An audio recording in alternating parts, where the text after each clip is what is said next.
This is Amanda Wonke with the Des Moines Area Regional Transit Authority. Today I'm sharing with you the public meeting presentation that is part of our Dart Forward 2035 Year 5 update. Today we will talk a little bit about DART and the original Dart Forward 2035 project.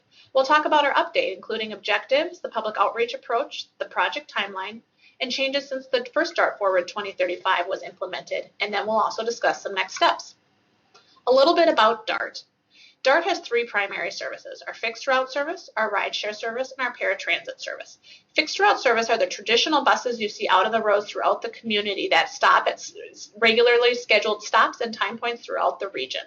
Our rideshare service is our van pool service, and that serves people from as far as 100 miles away. We have approximately 90 vans on the road serving approximately about 600 people in our community. And then third, we have our paratransit service, which is for people who are unable due to physical or cognitive reasons, unable to use our regular fixed route service. The paratransit service can get them to work, medical appointments, and other places they need to be throughout the region. Last year, we had approximately 4.8 million riders. That was up 2% from the year before that. Our annual budget is $30.1 million. About 52% of the revenues come from local property taxes, about 27% from fares and contracts, and the rest from federal funding and state funding. Of our expenses, just like most service-oriented organizations, a lot of the expenses are the salaries, wages, and benefits for our operators, mechanics, and others who need to help operate DART services on a regular basis, as well as the fuels and lubricants, services and equipment repairs and parts that are needed every day to serve the region, the greater Des Moines region. This year, DART is celebrating 10 years. We were formed in 2006. Since that time, we've added bike racks on buses. In fact, during the warmer months, we carry approximately 6,000 bikes a month. Our Sunday service was also added. The D-Line, which is the free downtown shuttle, has also been added during that time, as well as the Unlimited Access program, where we contract with employers who will then allow their employees to ride for free. We've added hybrid vehicles, and we created the first Dart Forward 2035 plan, which is the first long-range public transit plan for the region. We opened Dart Central Station in 2012. We've expanded our service hours, and we've also added real-time tools to make riding the bus easier than ever. A little bit more about those tools. The real-time tools use GPS technology to tell where all of our buses are at any time. Some of the most popular tools include SMS text messaging. At one of our bus stops, you can text the number at the stop and it'll tell you when the next bus is coming. You can use the Ride Time mobile app, search your app store for Ride Time, and that too will be an app that'll show you the nearest stops and the nearest bus lines to where you are and when that next bus is coming. In addition, Google Maps and Bing Maps are also very popular ways to access where your bus is at any time and make riding easier than ever. When we established the Dart Forward 2035 plan, we have four primary purposes in that plan. The plan was originally completed in fall 2011, all with the goal of creating a better public transit system. Four of the primary principles are to build a market-based network that meets where the people and the jobs and the needs are in our community, to refocus our service network to ensure it's always serving the way our community is developing, to enhance our customer experience, and to build financial stability. The Dart Forward 2035, here are some service improvements that have been added. This map, the green lines show where we have added new or expanded routes as we've been implementing Dart Forward 2035. You can see there are routes added or expanded throughout the region. This map shows improved service frequency. That means how frequently the buses come.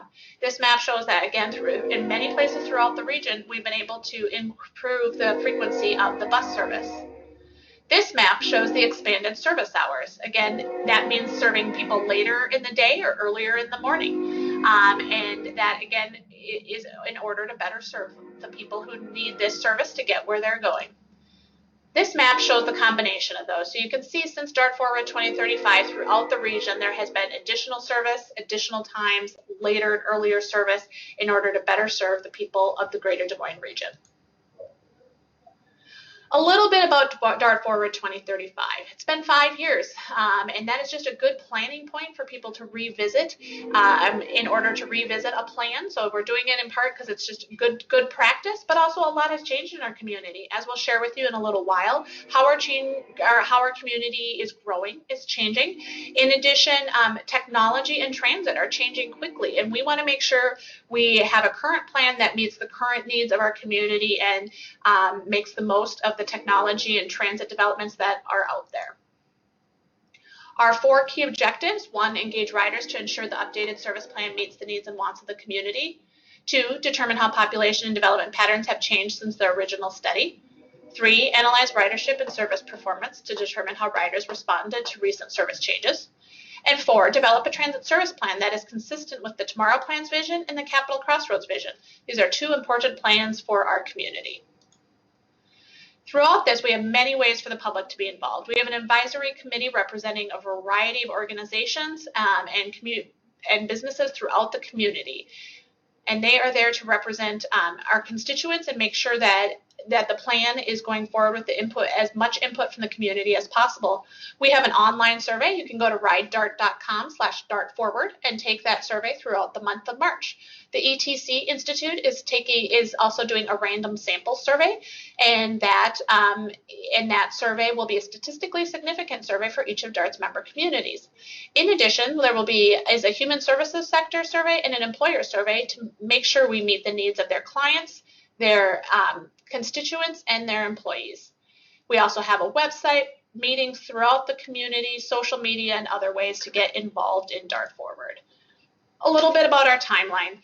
You can see here that we've already completed data assembly, market analysis, service evaluation, and now we are collecting input from the community, and we have been throughout this process, but we are primarily right now collecting input from the community through the month of March, and then they will then that information will be taken by Transportation Management and Design, our consultants on the project, in order to come back with a draft plan in the May and June timeframe in order to get input from the community as to how they believe that plan will serve the needs of our region. And then we will take back that information and come back with a finalized plan for our commission in early fall 2016. A few changes in our community since the first Dart Forward plan. You'll see here that the population we were expected to reach in 2035 originally, we will now reach in 2020. So again, in 2030, we had originally planned to reach these populations in 2035, and we're growing so fast that we'll reach those numbers in 2020. This is a population and employment density. The green shows people per acre, and the red shows jobs per acre. You can see the difference between this population and employment density, 2010, and this population employment density in 2030. Our region is becoming more dense, and that means that is usually an area that is more dependent on public transit because there's less room for parking, and people want to get places in other methods other than just driving their individual cars. We also have changing demographics. You can see here that since the first Dart Forward plan, youth are growing by about 10% over what was originally anticipated, seniors by 12%, and our low-income population, which tends to be more likely to use public transit, is growing by about 29%. The DART ridership has also changed as part of the implementation of the Dart Forward 2035 plan.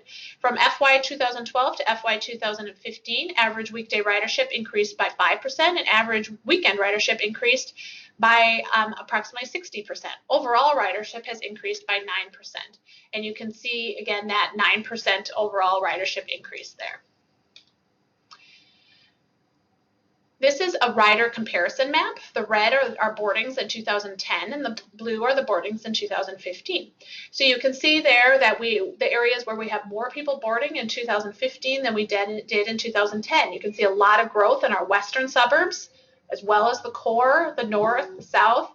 The region is growing, and public transit is being more heavily utilized, and this map shows that.